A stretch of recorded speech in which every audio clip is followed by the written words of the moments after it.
Controversy. I used this analogy during the campaign. It's like you got a stain on his shirt, and instead of trying to get the stain out and trying to avoid it, don't look at the stain, he just added more mustard and ketchup and pickle juice and whatnot to make it just a big blur, and you couldn't tell where the original stain was. And the question is now, does that shirt still appeal to voters? Do they still want that pattern on that shirt, or are they getting a bit tired of it?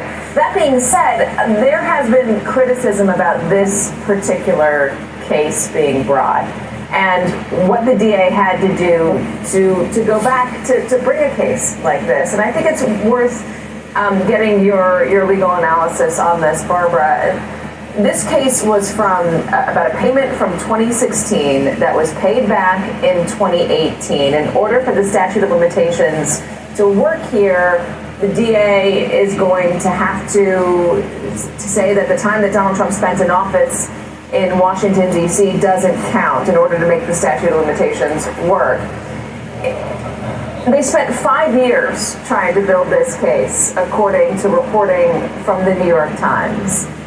If you are somebody who thinks Donald Trump has been unfairly targeted, unfairly picked apart over the years, don't all of those details kind of make you feel like maybe you're right, he has been unfairly treated? The fact that they had to go through so many years of this investigation and then go back and use a statute of limitations carve-out to bring this case and then potentially elevate it from a misdemeanor to a felony based on potentially a novel legal theory?